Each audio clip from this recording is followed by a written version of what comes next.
I gave people all the stuff they really needed. Social security checks, utility bills, TV guide. I want a TV guidance counselor.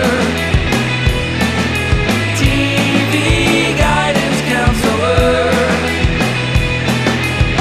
Staying up to watch all night, and everything's gonna be alright with my TV guidance counselor.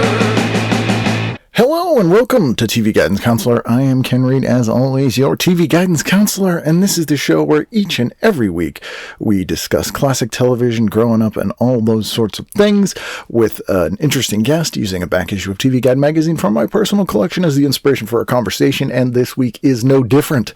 My guest this week is pun-loving comedian Matthew Broussard. You can go to Monday Pun Day on Instagram. That's his site. He's got a new... Oh, that's his handle on there. He's got a new comedy special. I put links in the show description to that, so definitely check that out. Funny guy, very smart guy, really interesting career path you can look at for yourself if you go follow him and go over to YouTube, watch his stuff there. But we discuss, we start with Pokemon. As always, I know nothing about Pokemon, everybody. He's younger than me. I feel so old. But again, super funny guy. This was a really fun chat, and I'm glad that he had the time to sit down and talk to me. So, please, sit back, relax, and enjoy this week's episode of TV Guidance Counselor with my guest, Matthew Broussard. TV is my friend, and it has been always there for me in time of need. Live via satellite from New York. Matthew, how are you, sir? I am excited. Just such a nostalgia trip going through this guide. A lot of feelings coming back. Yeah, it's weird. There's a lot of people, even people, I think most of us who go into the comedy world watch of our age, roughly of similar age, watched a lot of TV growing up. Mm-hmm. But a lot of people were like, well, I don't know, I didn't watch a lot of TV. And then I'll send them a guide and they're like, holy shit, yes, I did. I watched a lot, yeah. It's like repressed memories. Mm-hmm. And this one, so you picked one here. This is from December 9th to the 15th, the year 2000. I presume you picked it because the copy of this you picked had Pikachu on the cover, and yes. The issue I had, because it's a New Hampshire edition, is like, fuck that. Yeah, right. Sports. The opposite of Pokemon. Yeah. Yeah. That was my whole childhood. Was I never watched football. I never watched any sports growing up, which is a very alienating thing as a man. Yes. Oh, try growing up in Boston doing that. Yeah, Texas. Yeah, it's the same thing. Yeah, I had a bit about that on stage, but I was like, it's literally the worst thing you can tell a friend. Like I've told, like you could be like, oh, you guys, one time something bad happened. I accidentally killed a kid, and they'd be like, well, that's all. You regret it, and then they're like, you gonna watch the game? And you're like, what game? And they're like, you're a piece of shit. Like they just don't. Yeah, like, that's the line. I have a lot of hobbies. I'm really fortunate that I have a lot of hobbies that I'm able to put a lot of time into. I was thinking about it today. I'm like, it's probably just the time I've saved not watching sports. Yeah. I don't play video game. I used to play video games, and I don't right now, knowing it would be the same time suck. But like, I get to do some arts and crafts that I think would probably be the same schedule. 4 hours a week of sports watching when you watch it. I do watch swimming. I watch it a lot, but luckily there's not a ton of that. It's like I was going to say, is there a lot of it to watch? No, it's hard to find the meets. College season is big, and then the like Worlds once a year, and then Olympics every 4 years. They kick you out of those pools a lot too. Yeah. I'm just watching. And this is football, but it's because it's Madden. It's like the Madden football game. So the sort of article is about how kids stuff isn't for kids anymore. Mm-hmm. So they've gone with like Madden and Pokemon. But you're like a giant Pokemon dude. I grew up on it. It was very formative for me. I stopped playing. I haven't played like the full-on game since like Gold and Silver, but I played Snap. I played Stadium. I've probably played? I played a lot of Pokemon Go. But I haven't like really committed to like any of the new generations. I just like the characters. I sculpt a lot. So the characters, I sculpted many of the characters over the years, and then I take a lot of inspiration from the character design. I try to make my own Pokemon often out of clay. I just recently had a kid on this guy Dan in England who has a channel called Dan Does, and he does like kit bashing and like monster sculpting. Yeah. And I'm just, I love that stuff. I have no skill in that at all, but just don't watch football. That's the trick. Exactly. Yeah. There's got to be some crossover where some dude is like, I sculpt different football players' butts. Yeah. Specific, like here's Madden 1973, Yeah. like Yeah. just that. Yep. He's out there. Yep. And there's a guy who's so like, I do it in repressed. clay. I do Yeah. it on a 3D iPad. And they're like, you're cheating. So that's where we're at with this. And I never played Pokemon. It's basically like war, right? I mean, it's sort of, you have like points that outdo other points and that kind of stuff. Right, I don't just- need you to just- explain all of Pokemon. Just walk around one-on-one battling different characters. That's it. Yeah. No skill. Do you remember, as not a sports fan, I was fascinated by ESPN2 because they greenlit that channel and did not have enough programming for it. Like it was like, they were kind of like, oh, this was a good idea. We can't believe they said yes.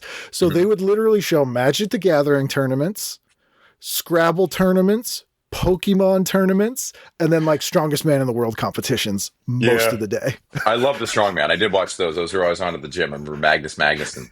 Yes. Yeah. Just a monster. And I feel like one of the best jobs in the entertainment industry was coming up with the events and the strongman competition.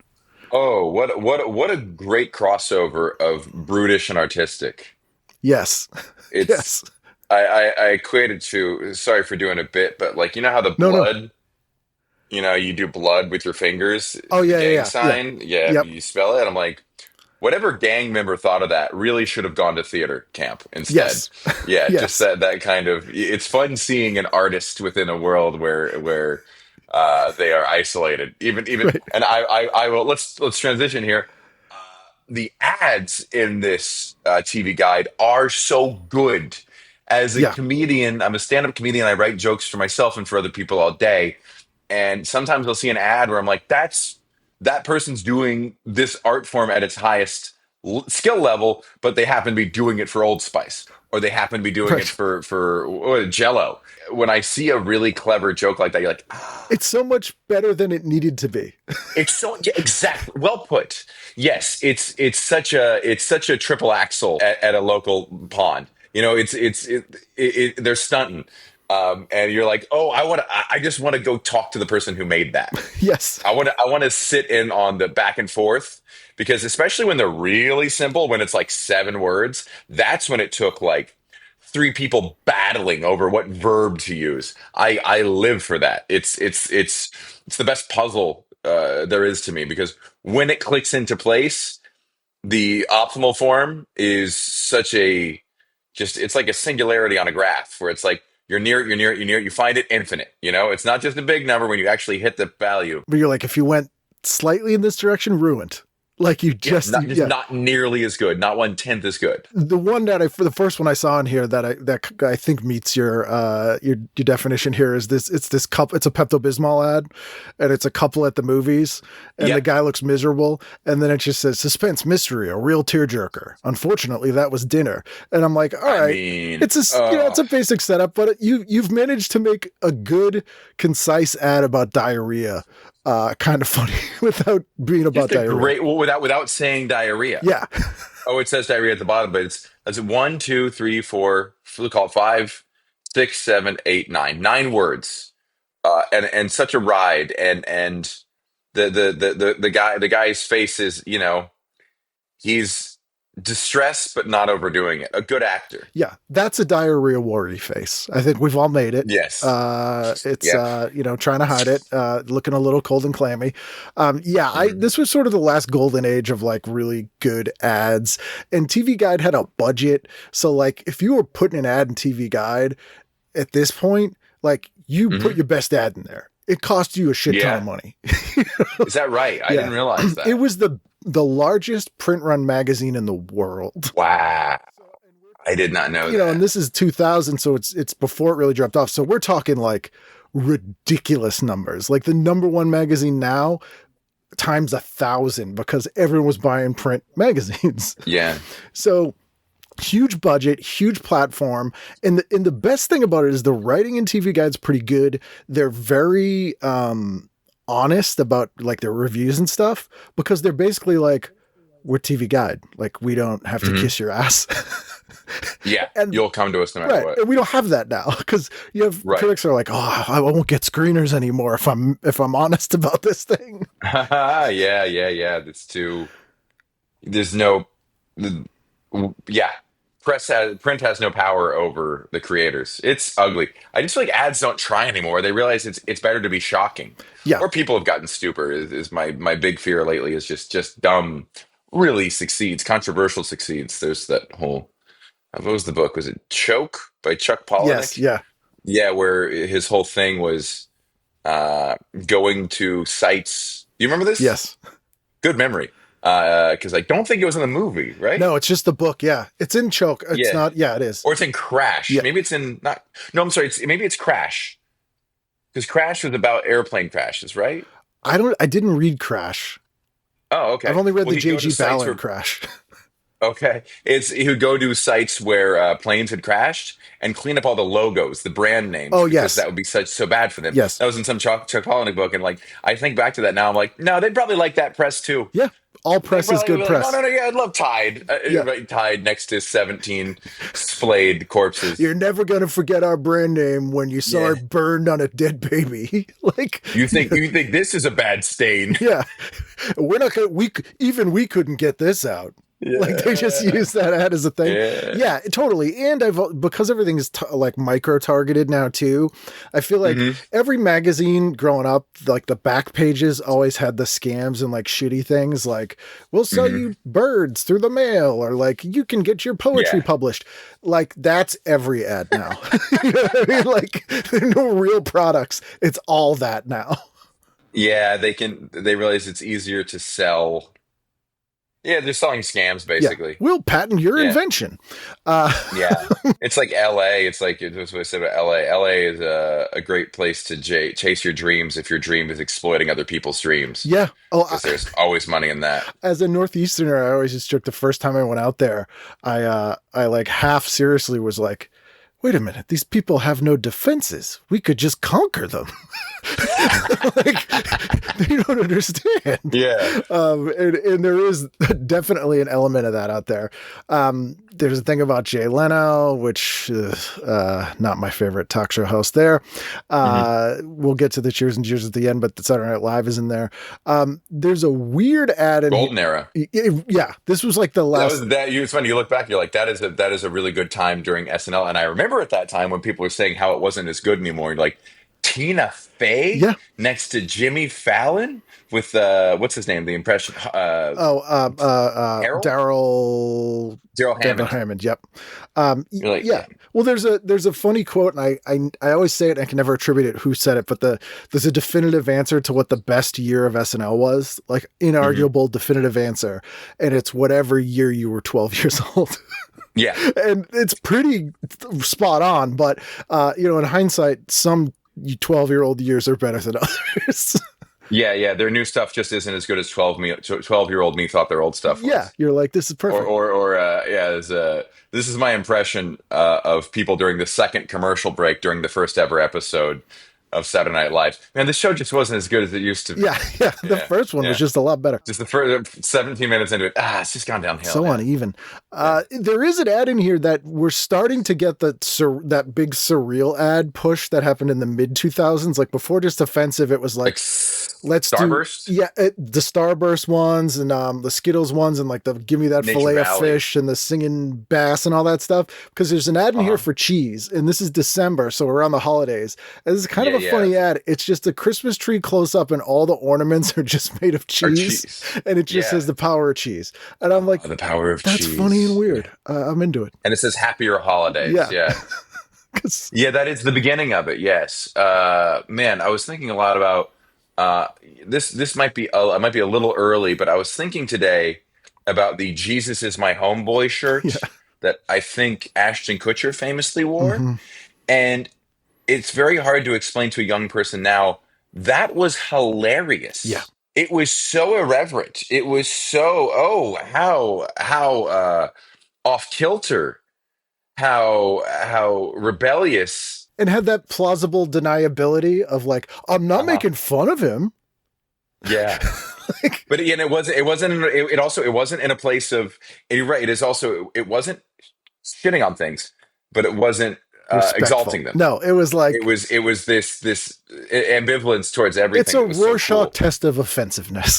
Yes. based on who you are. And now if you saw someone wearing that shirt, you're like, that is a lame Yep. dad. Put your And Von there's Dutch things hat we're on. doing that. Yeah. And we are getting back to weird humor again. Like Tim Robinson has really kicked off an era that I think will go for at least 4 years of just very absurd, wild, not heartfelt at all, not trying to say anything at all. And I think I'm guessing, just listening to you, that advertisers will jump on that Yeah. after. Oh, A little 100%. too Yeah. late for our taste, but for most people, 3 years it'll down the probably line, be the right on Super Bowl time. ads will be Yeah. that. Also, side note, in like 2008, I'm very difficult to offend.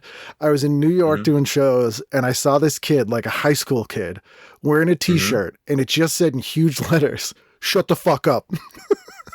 Like, Wow. and I was like, you can't do, like, I was shocked at my offense level that this kid was just like walking around with this on like it was nothing. It's like, I don't believe it. Awesome Gramps. That was also a cool thing to wear in 2006. You could wear a shirt that said Awesome Gramps. It was a shirt meant for a grandpa, but you weren't a grandpa. How ridiculous. There was a very micro one here in Boston in the 90s. It was the Dunkin' Donuts logo, and it said fucking go nuts.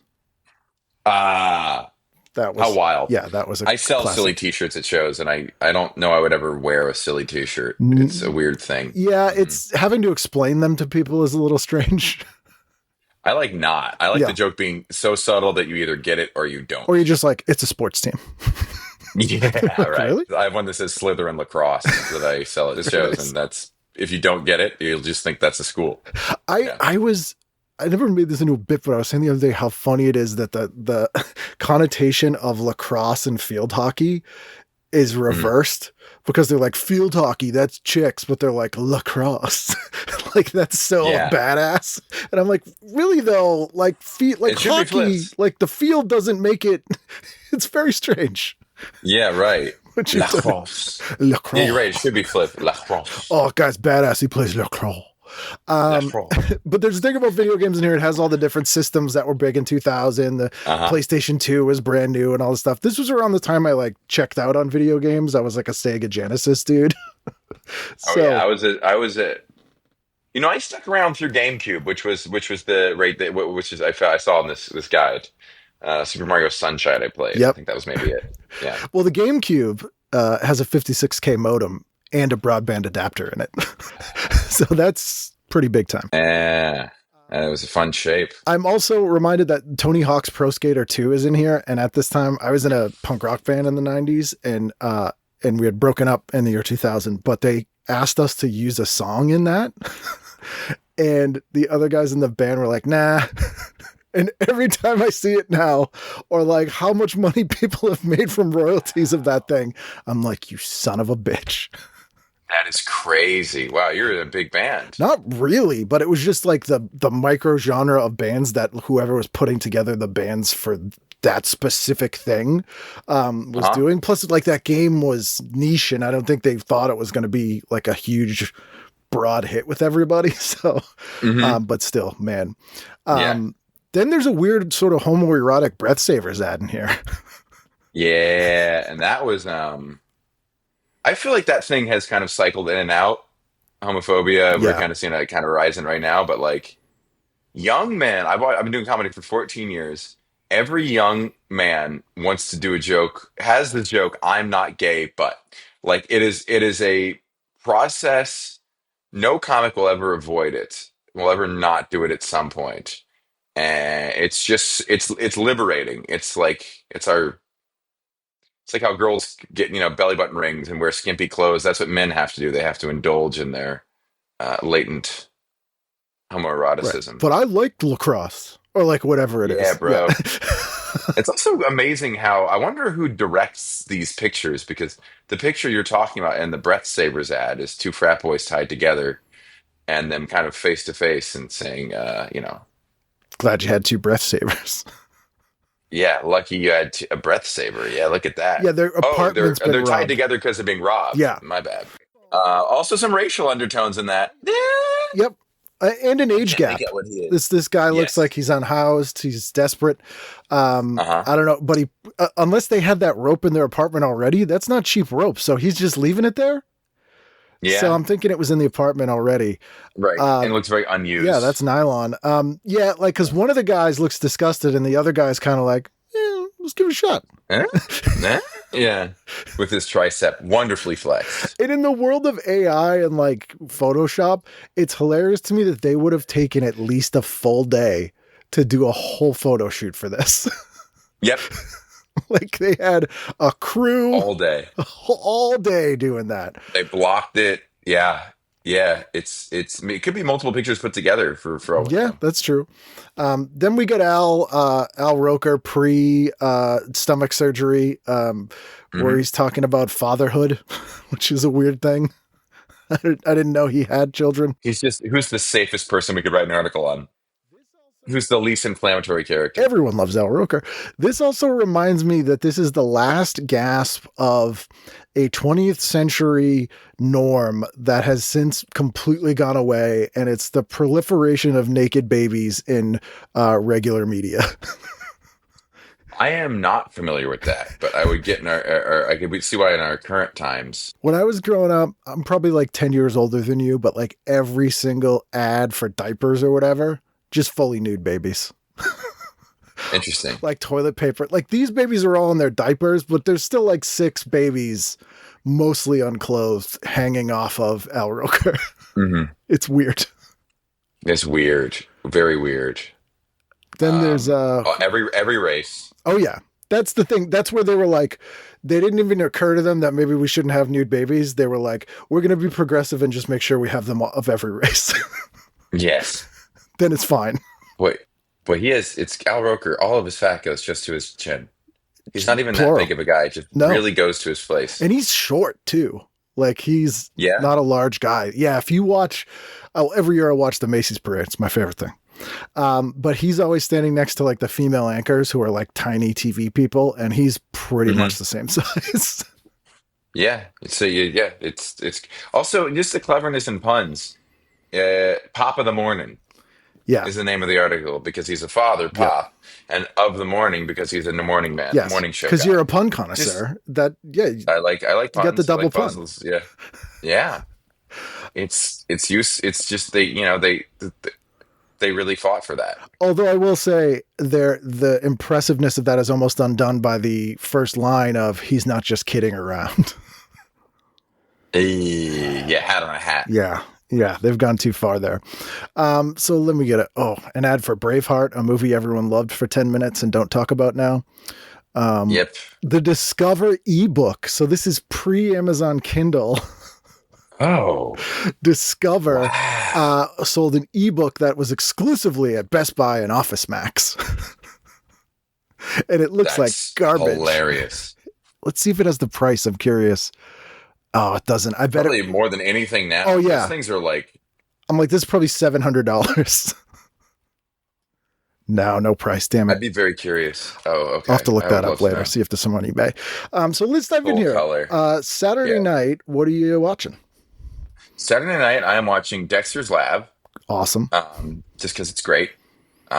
Which was not just Dexter's Lab, if I recall correctly. They actually had different series within it, Mhm. like Cow and Chicken, the monkey superhero one, like a 5-minute episode within it. Oh. That was a completely different universe. Huh. And a lot of these shows had that because Cartoon were 5-minute shorts. Basically, cartoonists would create a 5-minute proof of concept, and they'd air dozens of them and see what people reacted to, and then those that did well got greenlit into series. But some of the other ones didn't have the power to like have their own series, but people wanted to see those characters again. Oh, weird. So this Weasel, Cow and Chicken, I Am Weasel. I Am Weasel. think. Yes. So at this time, I was Yes. working at the Cartoon Network in London, and I worked for Cool. Cartoon Network Pan Europe. So we went to like every country that didn't have its own Cartoon Network. So I'm trying to remember, like we would, if things ran short, we'd have to put Phil cartoons in, and we had a list of ones, and I'm trying to go through them in my head, and I'm like, I Am Weasel was Yeah. the first one that popped up. There's Yes. also Evil Con Carne, which was Grim and Mandy or something like that. Yeah, that was a little later, Yeah, I think. yeah. Yeah, I'm a big Adventure Time fan, and that I believe that's the lineage of just give these people creative control and put really talented people together and see who thrives, and then give within those worlds, give those people their own show. You get like Rebecca Sugar came out of Adventure Time, who created Steven Universe, and you'd see I think like what else like Is it Gravity Falls? Summer Camp Island. Gravity Falls. I don't know the lineage of Gravity Falls, but that's also a fantastic show. It could have been a contemporary or a predecessor or a descendant of Adventure Time, but like Cartoon Network really kicked that off, and these were shows that were like somewhere between a children's show and a grown-up show. It wasn't Ren and Stimpy, where it was full on for adults, and it wasn't like Rugrats. Which I think we're not far enough away from yet for people to really like appreciate how amazing a show about coming of age that thing was, because it's funny, about loss, sad, about war, yes, about chosen family. It's like, oh, I say this really without hyperbole. It's my favorite anything ever. Movie, TV series, book. It's the most phenomenal piece of art that I have ever consumed, and it's still creating great stuff. Fiona and Cake was, I think, an incredible evolution. It's such a powerful piece of work that I'll continue to watch it until it's over and restart again for the rest of my life. But the cartoon is really, upstream from that. I promise to not have as long of answers for every other It's quite all right. because we're through one of 28 answers. Then what'd you do at 8:30? Walker, Texas Ranger, just because Walker is one piece of trivia I learned is that what's his name? Chuck Norris. Chuck Norris is one of the most recognizable people in the world because of how easily this show was syndicated, how it was you didn't really need much translation to replay this show in Kazakhstan. Yeah. Or Bangladesh. So it was just an insanely popular show. And I'd like to just do that. Highly recommend the episode where he fights a satanic cult, by the way. I hope he wins. He does, surprisingly, but it's, wow, that's some good stuff. Yeah, it's hilarious. I'm sure I'd probably find it like a good comedy. Oh, it's hilarious. True Hollywood, I would do after that, just to, sample it. This was a good era. This is when like every other one was John Holmes. Like they were constantly doing that show. So this one's the last days of Elvis Presley. Oh, okay. That's depressing. Oh, very much. But probably has some importance to our current era. And then South Park, just because, I just love to check it out. Not as good, doesn't hold up as well as you'd think, the early season. No, especially since they generally, I always like South Park, but I feel like it doesn't hold up as well because of the fact that they're so good at coming out with stuff so quickly that it's so timely. Fast. It doesn't hold up that well. But one thing before we move on to Sunday that you passed up is, on Animal Planet, there's a show at 9:30 called Emergency Vets, and it doesn't seem that funny until I read the description, and it says segments include a vomiting monkey. If you like vomiting animals, check out my special. It's the best joke I have in there is about vomiting animals. Like somebody's going to be like, maybe I'll watch. What's it about? Okay. Yeah, that sounds good. Okay. Levity. Vomiting monkey. Yeah. I'll check that out. Sunday, what are you doing? Jamie Foxx. Just because I don't remember what that show is like, but I do appreciate. It's just crazy how many episodes there were of sitcoms out there, and I think just to write an episode of any sitcom is a Herculean task that most people are never going to be up to. And the fact that there's like thousands and thousands of episodes of sitcoms that aren't even bad. Like the structure, the performance, all of it it's just crazy. Well, writers' rooms are so different now, though, too. Like you had a giant staff on those shows, really till like the early 2000s where it switched. I mean, you'd have like 30 people in a room working on these shows. Yeah, punching it up. Yeah, live studio audience. I think. Then I do King of the Hill because that still holds up. Mm-hmm. Then I do Simpsons because I would argue that Simpsons was actually still really good at that point. Season 12, 13 is some of my favorite Simpsons. I know everyone's a real snob about 3 to 9. I would say a Trilogy of Error is one of my favorite episodes. I think it was season 13. Like I think it was really funny at that point. Really, really funny in a different way. Similar to the SNL. I was going to say the same thing, yeah. Yeah. That's when Dana Gould was working on The Simpsons, I think, in that era as well. Who had some great stuff. Probably why I like it. And then Malcolm, which I actually just did a full rewatch of Malcolm. I don't think I ever finished it the first time. I finished last week. We watched it over the course of a couple months. That show really holds up. And what's amazing is they'll do jokes about race or about gay people.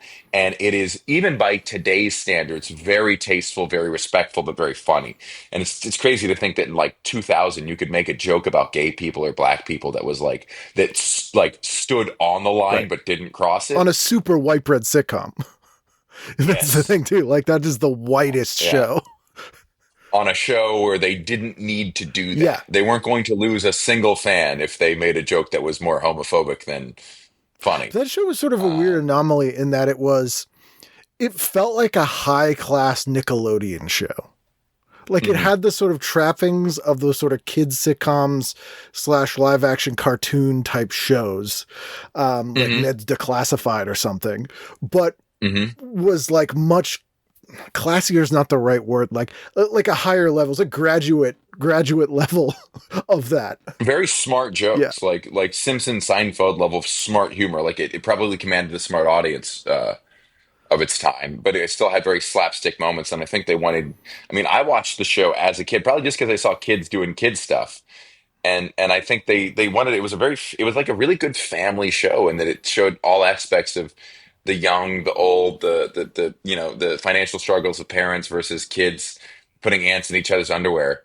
And Sopranos was also that night, and I'd watched Sopranos. Very similar shows I did not watch about families. Very similar show. I mean, I never watched Sopranos until I was in my 30s, and it's very. I can only see it as a comedy. Yeah.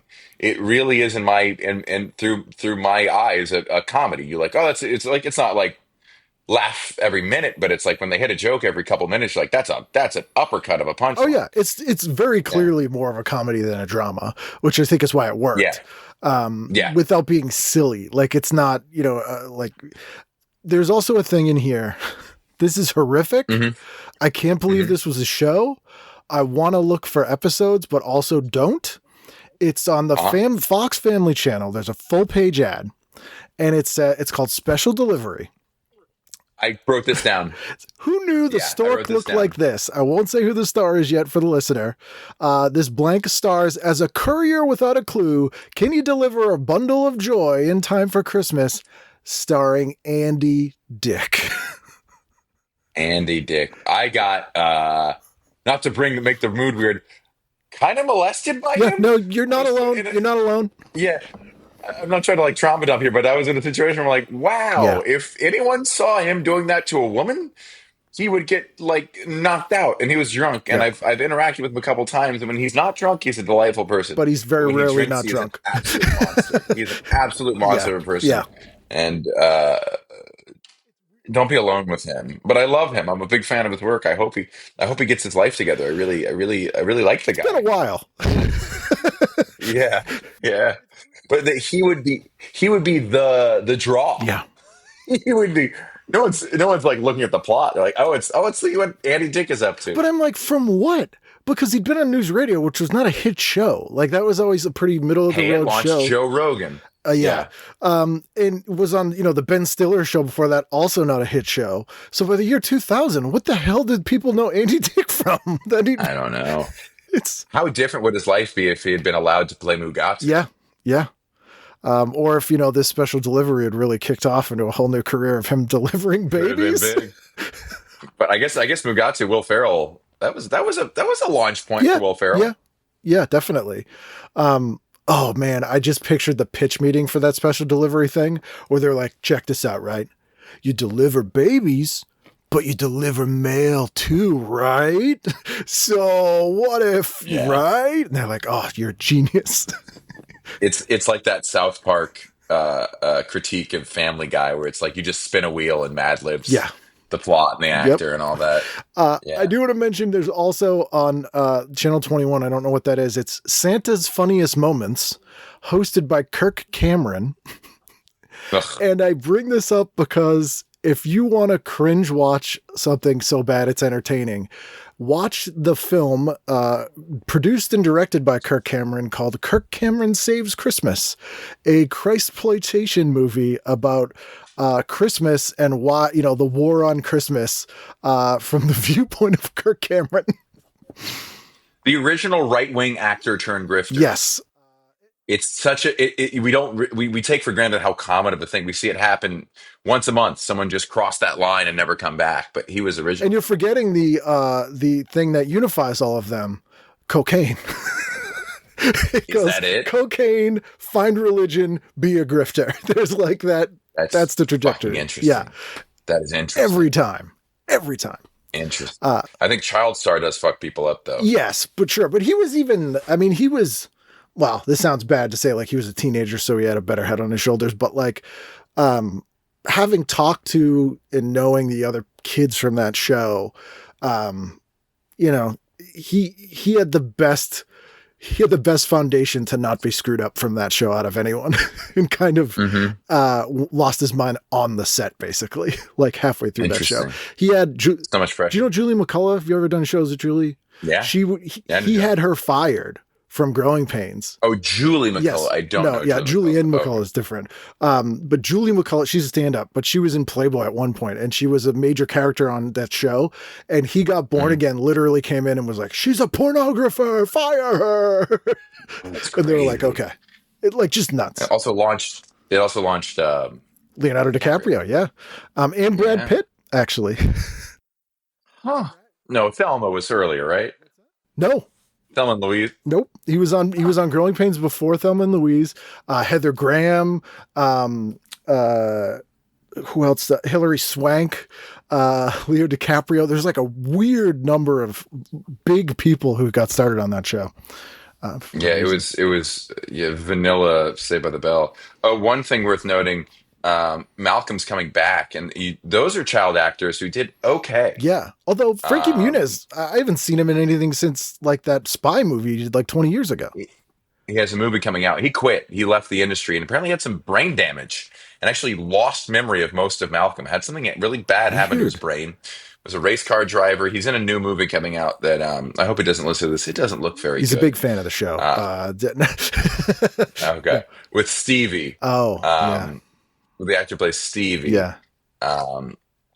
Who also looks like he might have taken a turn for the worse. I know the youngest kid. Out the game. He's from Massachusetts, and he bought a restaurant with his family on Cape Cod, and that's what he did with his money, and that he just does that now. Oh, really? I've heard that he's very secretive about where his life went, and he won't do the reunion. I heard he did well in academia as well, but he made the right choice because that wasn't his dream. No, it might just be because I'm from here, and so it's like more common knowledge here. But yeah, as he owns this restaurant, and like he's like working in it most of the time. I was reading about the show on Reddit, and they talked about how by the end of the series, and it's really true, Dewey was the star. Yeah, Dewey became they didn't know what to do with him early on, and they realized let's make him smart because they thought Frankie's the smart kid, Malcolm's the smart kid. They actually end up making him a character who's academically and socially clever.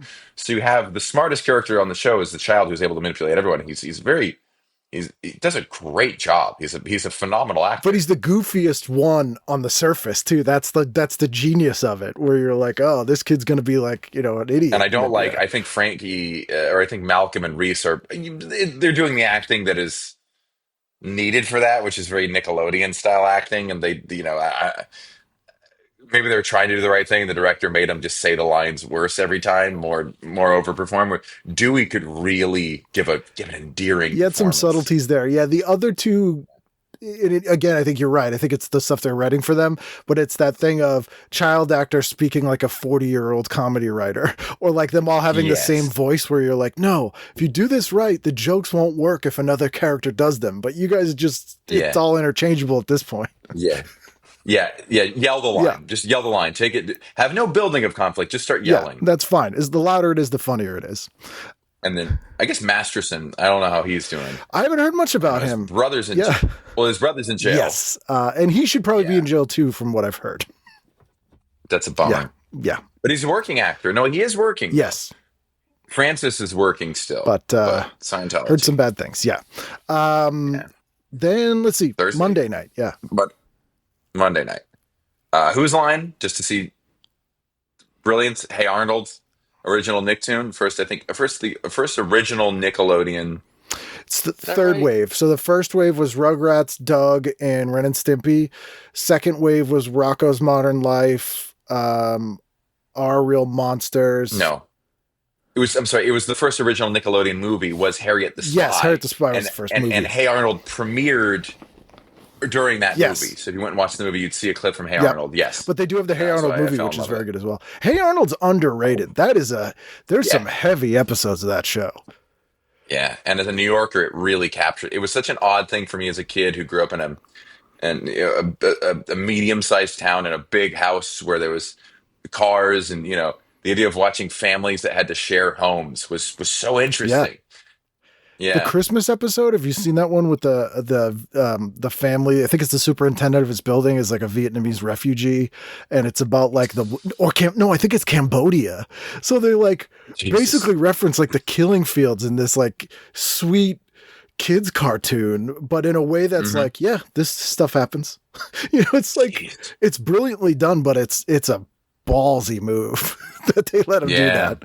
that. That's yeah, awesome. but great show. A lot of creative freedom. This is Bush. Was it Bush or were we still Clinton? 2000, January 2000, we were still Clinton. Yeah, Bush didn't come in until January 2001 because he was only in for like 9 months when 9/11 happened.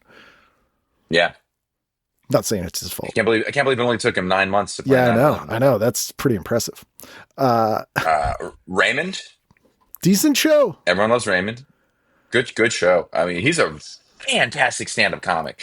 I watch him sometimes live at the Cellar, and he's just so good at it. He's one of those guys that would be funny. Like he's got a funny voice. Like that's the bottom. Like Yeah. so he could have coasted on that, but he also is a great writer and does smart stuff. Like he could have easily Really just smart. sold like he's got funny delivery. It's like a unique thing.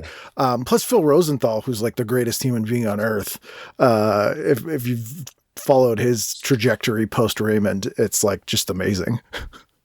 Is that the creator? Yeah, he was the co-creator, and he basically became incredibly wealthy from that show, rightfully so. And he has a show called Somebody Feed Phil on Netflix, which is like an Anthony Bourdain Yes. show, except with him traveling around complimenting people and helping charities. Yeah. Yeah, I've seen it. Yeah, that's right. It's very uplifting. Yeah, Becker, just because I don't know what that is, and I remember it was a big thing, but I don't know who it was or what that's it was. Ted Danson. So Becker was Yeah. the second attempt at a post-Cheers Ted Danson show. The first was called Inc., which was actually decent. Jonathan Katz was on it, and it was a pretty decent show, but didn't hit. Becker he's like an editorial newspaper columnist who's like a real miserable asshole. It's sort of a workplace sitcom, and it's pretty good. It lasted about 6 seasons, but interestingly, it was the first sitcom that did a 9/11 episode. So Wow. it set in New York, and not long after it, they did an episode like dealing with it with the characters, and it's really good. You know what show doesn't address 9/11? Sex in the Nope. City. Nope. Nope, which is actually the last one on this, but I've rewatched Sex in the City. Oh man, do I have it with me? You can't see it. So It's is a it your visual joke, never Blu-ray mind. box set of Sex and the City, or do you have a martini? No, I made merch that's Sex in the City based. Nice. Yeah, Sex and the City went that route of they're going to be alternative history.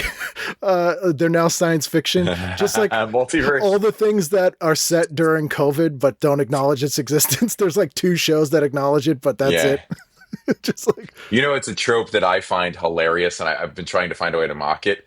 Is a president in a movie where you never know their political affiliation. Yes. That is so funny to me. yes, There's so many movies where you're like, are they Republican or are they Democrat? You're like, oh, who knows? They're just a politician. It's like, Yep. that would not happen. no, absolutely not. And I've found most of those when they do that in a movie, that president is usually like, I'm a cowboy, like for some reason. Or Morgan Freeman. Yeah, or Morgan Freeman. Did you ever see as a Red, cowboy. White, and Royal Blue? No. It's a movie. It's like you should watch it. It's just a very interesting piece of film in that it's a bad movie for gay people. Okay. Because usually gay movies are artsy. It's like, Call Me by Your Name or Brokeback Mountain, but this is a movie from the last maybe 5 years. That's just a love story about between the Prince of England and the president's son, and they're both gay at different levels of closeted, and they fall in love, and it's just like, how it's like when it's shot like So television. it's It's a flat. movie, Yeah, but it's really it's flat. And, flat and yeah. it's the frame rate's high, I think, Yep. Oh, the 60. and it's too Yeah. colorful. VHS But looking. Yeah. there's no real celebrities in it. There's not big names in it. A lot of actually, one of the guys from it has now blown up. Um, but Uma Thurman plays the president, Oh. and she's the only name in it, and she plays it with an atrocious Southern accent. And the running bit with me and my friends watching the movie was, I think she said, "I'll do this movie if you let me do this accent." Yes. Yes. Yeah, That's the Nicolas Cage route. Like yeah, he picks a specific character's voice that he's imitating for every role he plays. And like there's a movie he did called Vampire's Kiss, which is a great movie. He's really weird and the one where he eats a roach. Yes, Yeah. yes. Yeah. But he had a huge fight with the director because he's doing the voice. The director's like, "What the fuck are you doing?" And he's like, "This is the voice I'm picking." He's like, "What voice is that?" And he goes, "Pokey from Gumby." So he's being like a claymation horse. That's the voice, and that is 100% the voice he's doing. You know what I didn't know is who is it? The Joker from. Well, actually, there's actually a Joker thing I wanted to Oh yeah, talk on the about. first They page had- there. Yeah, First page there is 4 different Jokers. Like that's a lot of Jokers. Yeah. Now we have twice as many yes, Jokers in one movie. I mean, fucking John DiMaggio Yeah, is the Joker, voice of Bender, voice of Jake the Jake Dog. the dog. Yeah, Did the Joker, and he's I love John DiMaggio. He is one of my absolute favorite voice actors. I do not know him for his range. no, he I does know him one for- thing. He does one thing, and you can when he's doing other characters in the show, you can kind of hear it, and you can see he's having fun doing something else. Yeah. He played the Joker extremely well. Yeah, Such a surprise. Other fun fact about the Joker: you know who was originally supposed to play the Joker before Mark Hamill and Batman the Animated Series? no. Who's, by the way, Mark Hamill, the best. Oh, Mark Joker. Hamill's the best, hands down. Yeah, The same as Kevin Conroy, best Yeah, Batman. absolutely. Everyone else is just doing impressions. of him. No question. The original Joker was supposed to be Curry, Tim Curry, really. but when they ran it by focus groups, children found it too scary. Well, yeah, he was just coming off it. Dude, he's got a haunting voice. Yeah. We forget the Joker now. We hear it one way, but there was in 93. It had a lot of different ways to play it, and now we're kind Yeah. of stuck. Yeah. Because Mark Hamill, and everyone's either doing a Mark Hamill impression or a Heath Ledger impression. The Heath Ledger impression is based on, who the fuck is it based on? He's a singer-songwriter, still alive, but in his 70s. Kevin Conroy and Mark Hamill, just the absolute best in that thing.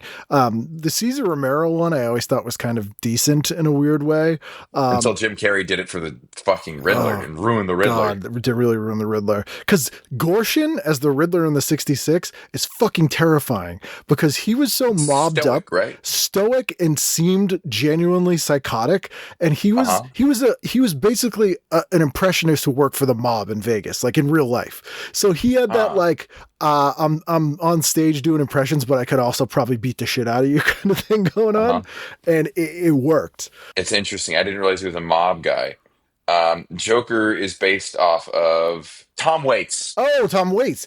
That's weird. I would not equate that because he's not doing a Tom Waits voice, but I guess that his cadence and stuff is Listen very to Tom Waits talk in conversation. Yes. It's a direct impression. It almost ruins that movie for me because I thought he pulled that voice out of nowhere. He talks just like that. Well, That's true. Yeah. It's dead on. Not in songs, in interviews. Oh, yeah. No, in songs he's all, but yeah, like if you've seen Cigarettes and Coffee, the Jarmusch movie, where there's that scene with Tom Waits and Iggy Pop. Have you ever seen that?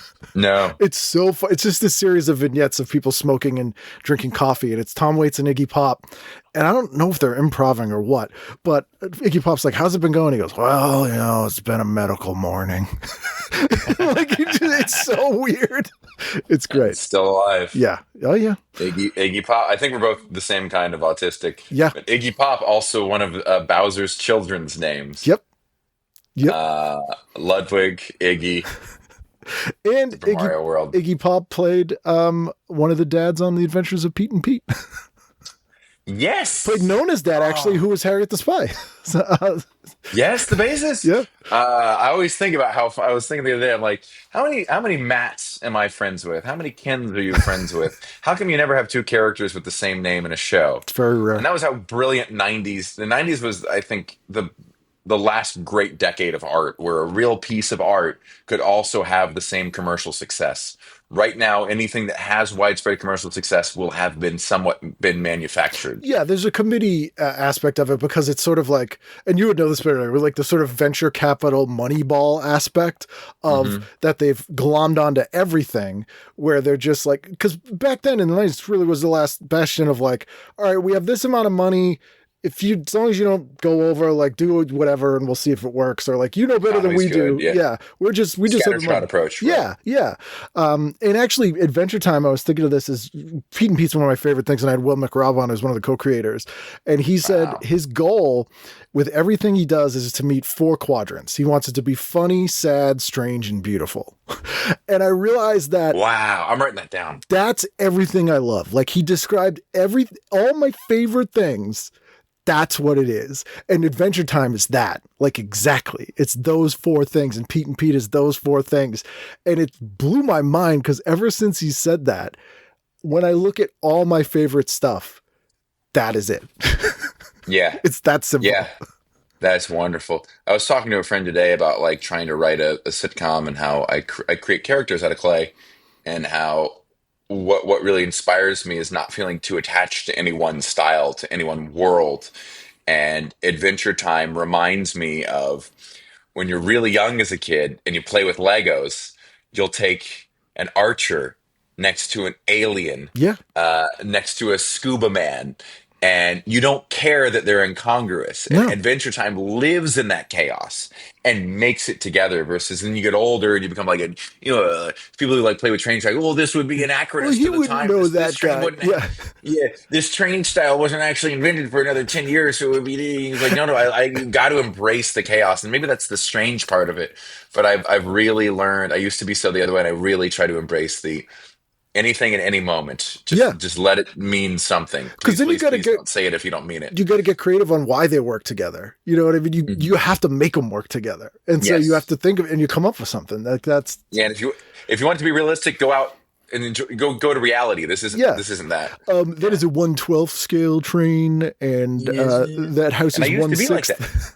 I used to sculpt Pokemon, and I want them to all be in proportionate scale. If I made Pikachu, who's 1 foot tall, Mew is 6'7", so they needed to correspond to that, or I'd feel like a failure. Right. And then I realized, no, I need to make my own characters, and they can be whatever size they want to be. Just make them the best they can be, each one of them, and yeah. It was a freeing thing, and Adventure Time really taught me that. Yeah. I'm glad that you're such a TV snob and appreciate that show as much as I do. Of course. It's again, I really think that in maybe 5 more years, we're going to get like comprehensive, like academic level, interesting ruminations on how incredible that show, like the depth of that show.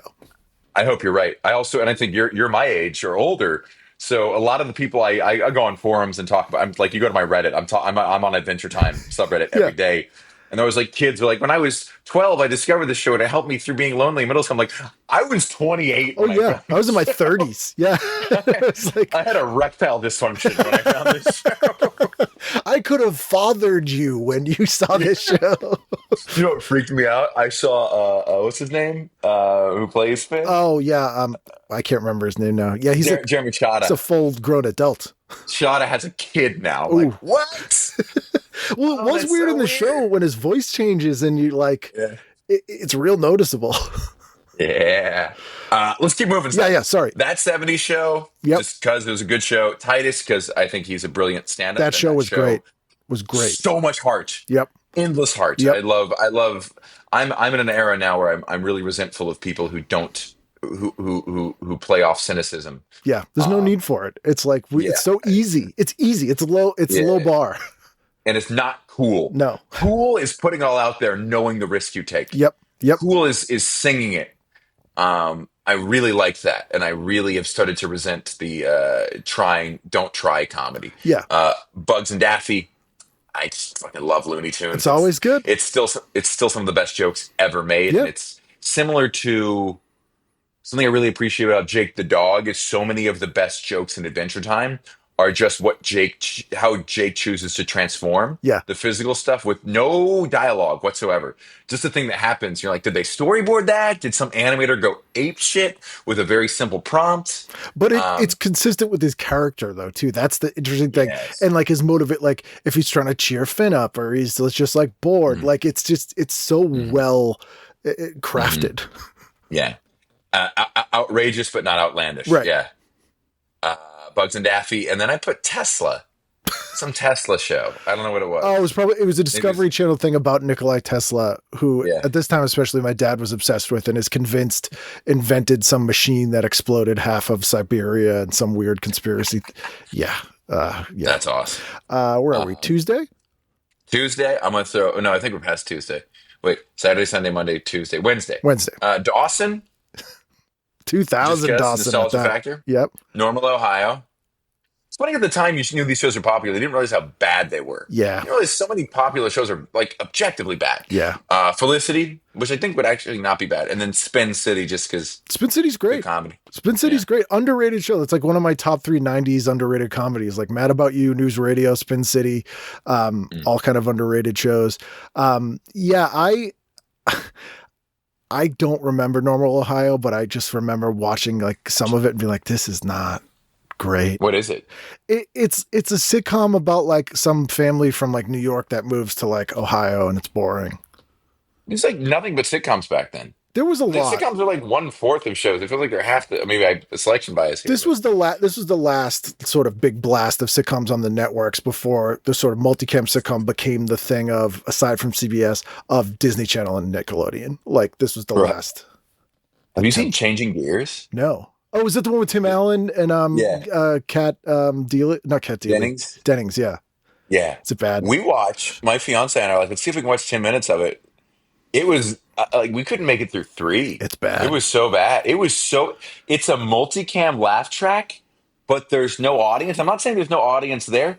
It's 360 range of camera. It's multicam shot with a laugh track. We're not going to pretend. Yeah. Also, people shit on laugh track. It's not even laugh track. A lot of it's live audience. Yeah, I've been in the audience for sitcom tapings. I've done one. I've performed on a multicam show before, and that laugh really does motivate the performance you give. And a lot of times they have to tune it down on the actual aired thing because the audience is so cranked up. Yeah, the other thing too is a sitcom now is 20 minutes, sometimes 19 without commercials. Mm-hmm. You cannot tell a story in 19 minutes, and especially the way that they basically, again, it's like the Moneyball thing. They have a formula for how many jokes and when.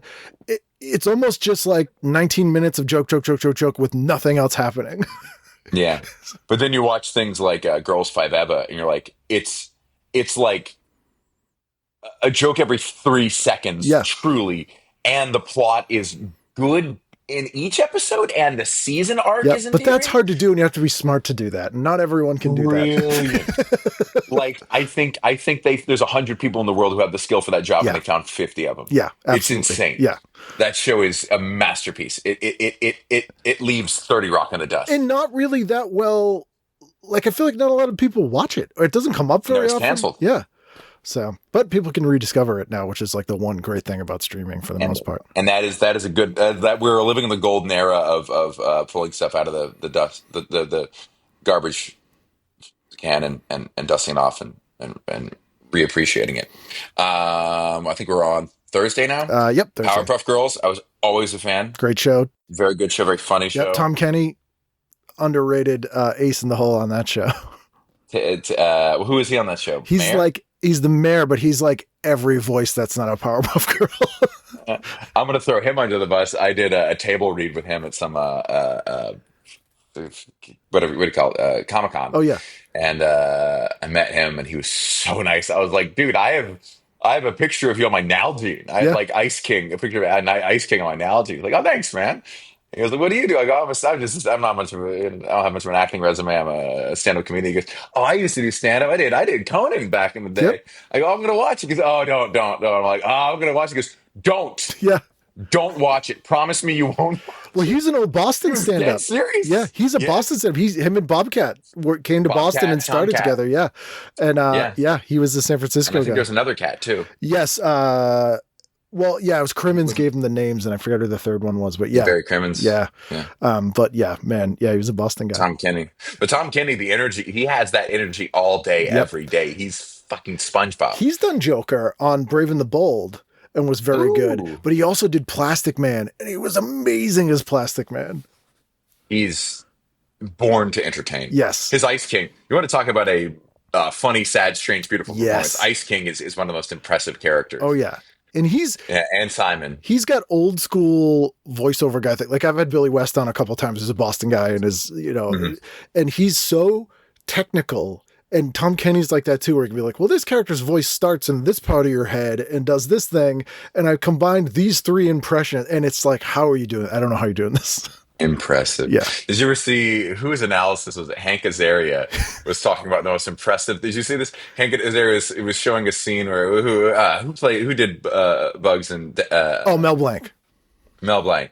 Mel Blanc. There's a scene where Bugs was dressed up as is it Daffy? Yeah, it's Daffy, and Daffy was dressed up as Bugs because they're both trying to fake out the other one, and they get into an argument where they're doing an impression of each other, and Hank Azaria goes, I don't care who you are. Try to do one of your characters doing an impression of another and then flip it and make them sound different. It is an impossible task. And do it live. If you watch footage, Mel Blanc would switch character. He would do it all in one track. He wouldn't do it in one character, go back and do another track. Before union laws. Yeah. He's doing them all at once. It's insanity. Insane. Nuts. God, I'm so impressed by those guys. Yeah. I have one voice. Cursed was the Steven Weber show. Never mind. It's pretty funny though. It originally was about this guy who was cursed and was like a weird, dark, surreal show that was more like Get a Life. Chris Elliott's on it. And then they made him retool it as like a regular sitcom and change the name to Steven Weber Show. And he was like, bullshit. Like he was so mad. The first 4 or 5 episodes are so weird. And I can't believe he got them on a network when it was cursed. But yeah, it's a very odd rejigger of a show. Interesting. I like the name. Will and Grace, loved Will and Grace. I watched Will and Grace and Sex and the City every night in high school on syndication. Tom and Jerry, obviously. I like cartoons. And then I guess we're on the home stretch. Yeah. Friday night, final night of the week. So, what's his name? Who's the Sean Hayes? Is that right? Sean Hayes from Will and Grace. He's done very well. I write. I write for one of the Smartless podcasts, one of the puzzle podcasts, and I get to he reads my puzzles. That's got to be kind of blowing your mind as a kid who watched that. It's pretty neat. It's pretty neat. And then sometimes Will Arnett and Jason Bateman are on it, and that really geeks me out when they do my puzzles. 2 Guys and Girls in a Pizza Place, just to see the villain origin story of Ryan Reynolds. Yeah, he stuck around too long, and now we hate him. I had the opposite with him. He's so Jim Carrey on 2 Guys, a Girl in a Pizza Place. Like it's just sub Jim Carrey ripoff stuff, and he's grown into someone who I actually don't hate. But on that show, I couldn't stand him. And interesting. I didn't mind that show. That was set in Boston as well, actually. That show. Who was it? Ron Livingston was on it? Guitarist? Oh, he's great. Guitarist? No. Jimi Hendrix? Takes a long time to sound like yourself. Yes, yeah, I think it was Hendrix. Yeah, that's that. Yeah, I think that's a Ryan Reynolds is. He is an impressive comedic actor. I think there's a lot of skill to what he does, and it's very hard to be smug and likable at the same time. And seemingly a good dude, like by all accounts. He seems okay. But yeah, I don't know. There's all this embroilment now between Baldoni and his wife. They're trying to tar everyone's name in the process, and they're dragging Ryan down a bit too. But he's someone who I kind of admire in terms of comedic acting and try to think about how he would do a scene. Yeah, no, that makes sense. Yeah. You pick Nicktoons. I think that's probably some cartoons type stuff. Yep. Real World, just to see if I can maybe catch Theo Von. Was this the Theo Von one? What is this? No, this is a rerun of the Puck series, the San Francisco one. I remember Puck. Oh, I remember Puck. I used to look up to him thinking that was cool. In an Andrew Tate kind of way. Yeah. I thought that guy was a cool man. And now I'm just if that was one of my friends, he wouldn't be invited to my wedding. No. Because he wouldn't bring a gift and he'd bring a +1. He wouldn't even know about the wedding and make it all about him. He'd make it all about him. He'd underdress. He'd ask you for money. Yeah, of course. Judd's become a buddy, and I've had Judd on the show a few times, and it's so weird to hear his actual experiences with that guy who seems like a cartoon villain. Judd is who? Is Puck? Judd was in the house with Puck. Okay. He was the guy who was really good friends with Pedro. He married Pam, who was the doctor. But Judd went on to write for DC Comics, and he created the Red Hood. He wrote Green Arrow. He wrote X-Men. Like, he wrote some really cool characters and like kind of changed a lot of DC in the 2000s. Wow, like Freddie Prinze, Yeah, like that kind of like, yeah. I did an audition with The Miz for some. Was that the same season? That was not the Theo Von season. That was later. Yeah, that was like 2001, I think. Okay, The Miz. I met him and hadn't thought about him in a while, but a delightful guy. Yeah, Like, was incredibly charming. I was like, wow, this guy's really nice. yeah. He's buddies with John Brennan, who I've had on the show as well, because Brennan's like a massive wrestling nerd. So the fact that he was like a guy he knew before he was in wrestling went into real wrestling, it's like, whoa. That's so cool. Yeah. I mean, that guy's living his dream. Hey, And then close it out, Sex in the City. See, I could never get into Sex and the City, and my dad, of all people, would constantly try to get me to watch it. And my dad would literally go, I mean, it's kind of like a chick show, but there's tits on it sometimes. Like that, he really would try to sell me that. I watched it syndicated. I didn't even watch it for the tits. I watched it to help me understand women better. Yeah, I used to have a subscription to 17 Magazine and Sassy for the same reason. I was a real loser in high school. I did not have anyone to hang out with. I watched Sex in the City, thinking that would be. Who was your girl? I like Charlotte. As someone from the South, okay, who grew up a little stuck up, and then she married a Jew, I kind of appreciated how she comes out of her shell over the course of the series. My fiance has a great joke of Sex in the City. It's easier to watch when you realize that Carrie is the villain. Yeah. Yep.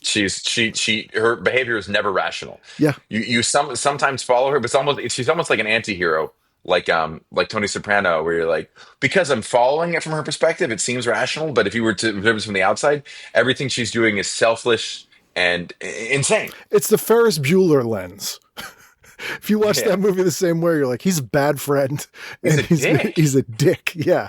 Carrie's awful. Yeah. But it's his movie. So we're like, oh, he's the hero. But he's Carrie and Ferris Bueller. And look who married each other. You did that on purpose. It all ties up. That's great. Anything else about Holiday Drag? I noted that. Yeah, this is when RuPaul was just starting to like be mainstream, and which is still that fact that blows my mind, and I love it.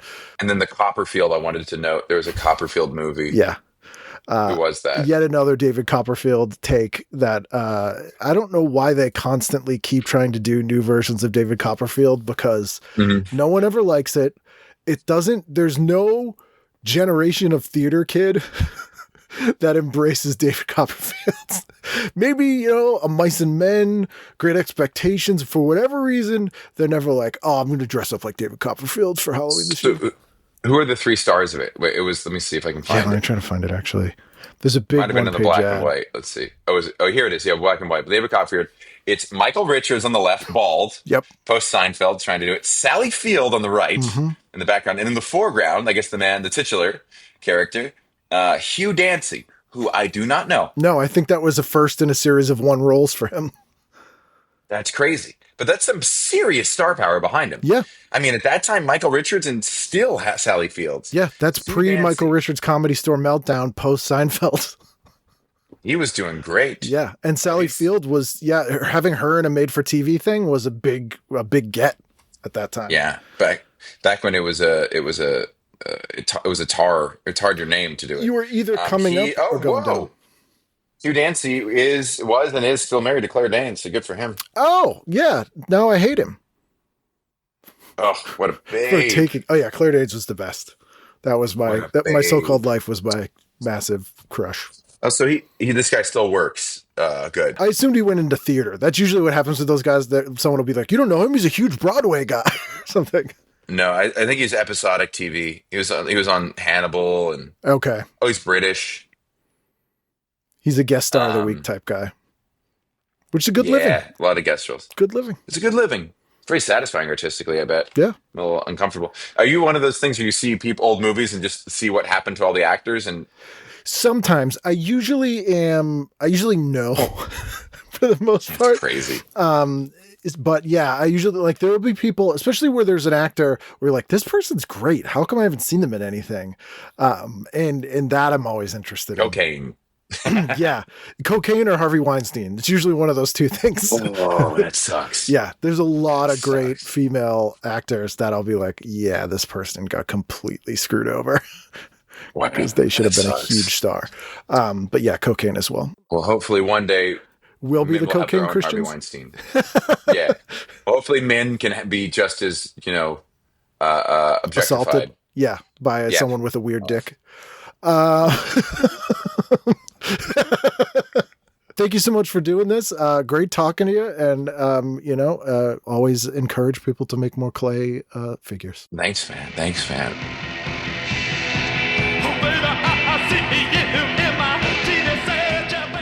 There you go. Really fun chat. We covered a lot of stuff in a short amount of time. Like that was like a 3-hour episode compacted into one at no extra charge for you. You can go to tvguidancecounselor.com where you can find more information and all that kind of stuff. You can go to our Patreon, go to patreon.com/tvguidancecounselor. As little as $1 a month is a huge help to the show. If you had contributed $5 or more, you would have got a PDF copy of the TV guide that we discussed this week.